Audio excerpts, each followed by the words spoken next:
Ustadz, saya punya permasalahan yang harus saya hadapi. Mungkin ini ujian iman karena akan mengamalkan hasil ngaji. Di kampung saya ada tradisi rosulan atau bersih desa yang di situ ada unsur syirik. Tahun-tahun yang lalu juga diadakan, tapi sekarang justru malah semakin besar dan dimeriahkan dengan kirab budaya. Untuk iuran beli ubur rampe seperti ambengan, kondangan, ingkung ayam dan lain-lain yang bertujuan syirik. Saya tidak ikut urunan karena akan mengamalkan hasil ngaji saya. Kemudian pada Ahad siang ini akan diadakan kirab budaya. Seluruh warga masyarakat agar ikut iring-iringan kirab budaya tersebut dengan jalan ke kampung-kampung seluruh desa. Pak Kepala Dukuh saya menganjurkan agar semua masyarakat ikut semua. Kirab budaya iring-iringan dan arak-arakan tersebut seperti diwajibkan. Ada reog, jatilan, kelompok lawak, noklek kentongan, lesung. Ada juga yang membuat tumpeng nasi yang besar dengan ingkungnya. Semua itu diarak keliling ke seluruh desa.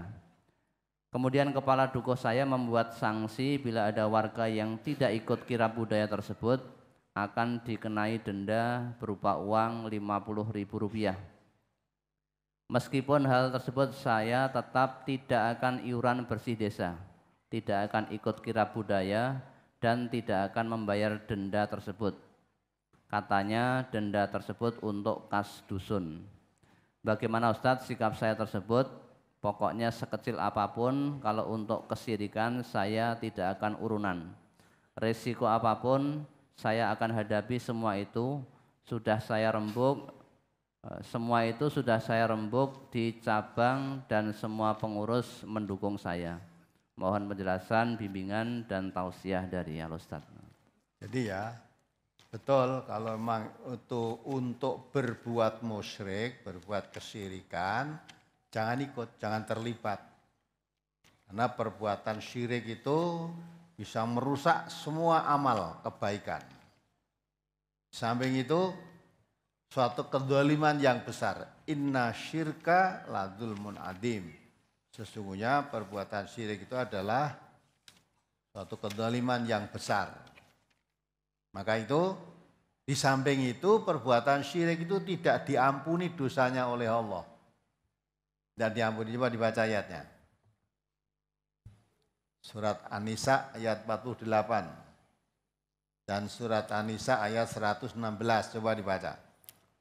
Surat An-Nisa ayat 48, nomor surat 4. Innallaha la yaghfiru ay yushraka bihi wa yaghfiru ma duna dzalika liman yasha wa may yusyrik billahi faqad iftara isman azima.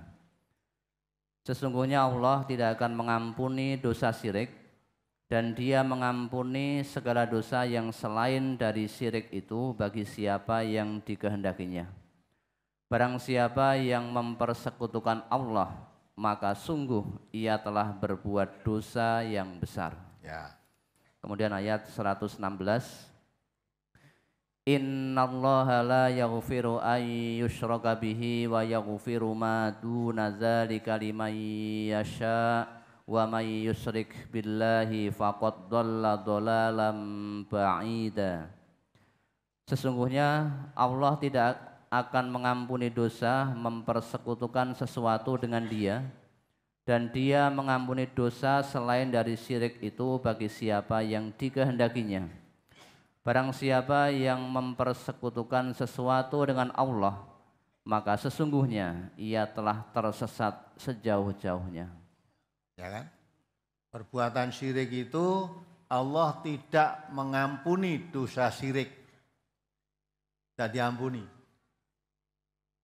Dan dikatakan syirik itu adalah dosa yang besar. Ayat 116 dikatakan sama, Allah tidak mengampuni dosa syirik. Dosa-dosa selain syirik Allah berkenan mengampuni kepada siapa yang dikehendaki. Dan perbuatan syirik itu dikatakan oleh Allah faqad dhalalan ba'ida. Kalau tadi dosa besar, kalau ini terangkan kesesatan yang jauh. Berbuat syirik itu betul-betul suatu perbuatan sesat yang jauh. Sudah jauh. Terus surat Al-An'am ayat 88. Surat Al-An'am, surat ke-6, ayat 88. Dzalika hudallahi yahdi bihi may yasha'u min ibadihi walau asyraku la habita anhum ma kanu ya'malun. Itulah petunjuk Allah yang dengannya Dia memberi petunjuk kepada siapa yang dikehendakinya di antara hamba-hambanya.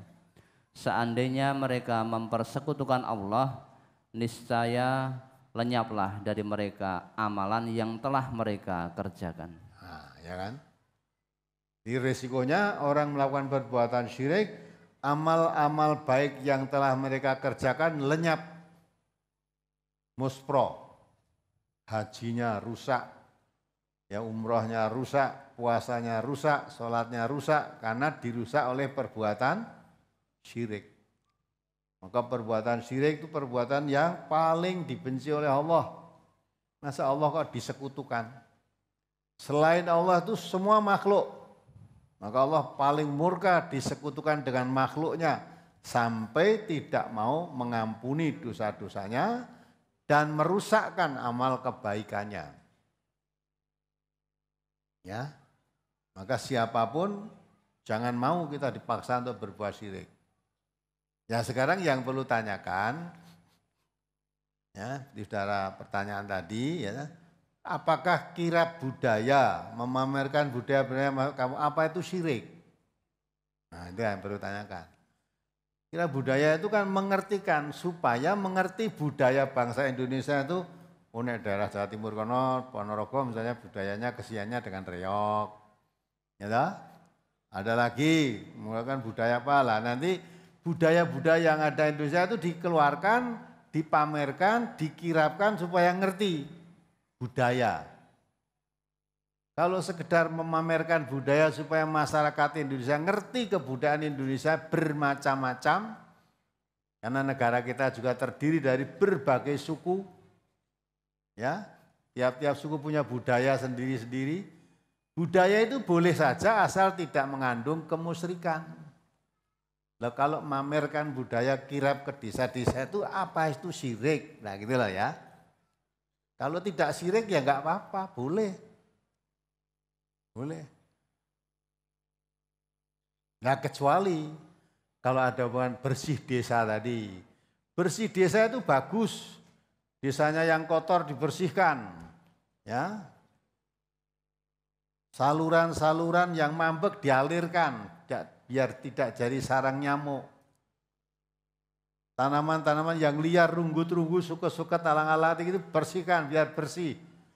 Kalau bersih desa dan membersihkan itu bagus. Dan dianjurkan dalam agama itu. Ya, kebersihan itu sebagian dari iman kan itu kan. Tapi kalau bersih desa maksudnya membersihkan lelembut, ya itu ya. Bersihkan lelembut supaya tidak mengganggu desa sini. Lelembut ijane apa ya ora ngerti to ya. Lelembut itu barang lembut gitu ya. Nah, artinya ada kepercayaan-kepercayaan gaib bahwa desa ini ada yang bau reso, ada yang tunggu, jenis lelembut, bangsane jin, bangsane apa demit, setan. Nah, untuk membersihkan itu dengan cara nah itu tadi. Nah, kalau itu tujuannya untuk itu memang syirik. Tapi kalau tujuannya pamer budaya, nanti akan ada karnaval, mamerkan budaya, boleh. Di kemarin beberapa waktu lalu Solo juga ada ya, karnaval, ada menggambarkan pahlawan-pahlawan kemerdekaan. Itu bukan sekarang, nampilkan Pangeran Diponegoro, itu pahlawan kemerdekaan. Pakaiannya seperti pakaian Diponegoro tapi bukan Diponegoro tenan. Ya, terus mengenal Pangeran Teguh Umar, Pangeran siapa lagi, yaitu pejuang-pejuang Islam pakaian, ini ditunjukkan ini loh dulu. Pangeran Diponegoro, Teguh Umar, Ya kalau Putri ya Cut Nyadin dan sebagainya, itu pahlawan kemerdekaan. Nah kalau tidak ditampilkan begitu, anak-anak generasi seperti kita semua kan tidak ngerti Diponegoro itu, ngerti ini duit Diponegoro ndek iki wis ilang. Ya, wis ra payu saiki duit Diponegoro itu. Nah, atau patung Diponegoro ya. Nah, ternyata Diponegoro itu pejuang yang anti penjajah Belanda pada saat itu. Anti penjajahan. Nah, itu dimunculkan biar generasi-generasi baru ini mengerti bahwa kemerdekaan itu ternyata bukan sekedar ya apa itu sakarpe enak-enak terus diberi hadiah, tidak. Ternyata pahlawan kemerdekaan kita termasuk Diponegoro, Teguh Umar, Panglima Polim dan sebagainya itu pahlawan-pahlawan pejuang perang, pejuang kemerdekaan semua. Biar kita ingat gitu loh. Maka setelah mereka berjuang keras, setelah merdeka betul, nah kita jangan santai-santai. Tapi diisi kemerdekaan dengan hal yang positif. Aja karena merdeka terus mabuk-mabukan semalam suntuk. Ada yang kelebihan dosis akhirnya mati. Yang merdeka kok gitu. Nah itu semua enggak betul pengisi itu. Jadi kalau sekedar pamer budaya itu tidak syirik. Ya. Nanti malah Pak Wali Kota Solo ini nanti mau minta bagian keris kita ini. Nah kok tahu ya saya dengar kerisnya banyak ya Ustadz gitu. Banyak keris jimat itu. Jimat masa nanti minta saya bikin museum keris. Di Solo ini membuat museum keris. Nanti kalau sudah jadi mau minta ini masuk, wah nanti diambil jadi jimat lagi. Wah tidak Ustadz, nanti dikunci udah enggak bisa ngambil itu. Nanti ditulisi wakaf dari MTA. Gitu. Nah, ini jimat-jimat ya. Ya boleh nanti kita beri. Ya. Milih apa Kiai Nosko Sosro, apa Kiai Brojol, apa Kiai apa di situ ya. Ya. Kan ada museum keris. Ya boleh diminta untuk museum kan diabadikan di situ, dirapat, diopeni. Ya.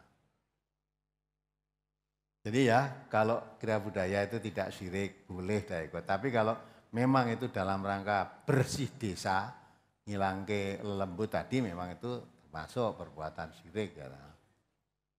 Jadi betul kalau saudara memang ada unsur-unsur syirik tidak mau membantu itu betul.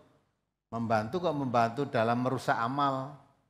Ya, boleh membantu itu dalam alal birri wa taqwa wala ta'awanu alal ismi wal udwan. Jangan tolong menolong, membantu dalam perbuatan dosa, apalagi dosa syirik kok kita bantu. Ya. Tapi yang perlu ditegaskan tadi, apakah itu termasuk syirik apa tidak? Lah kamu harus tahu betul. Jangan sampai mudah-mudahan menggolongkan wah ini syirik padahal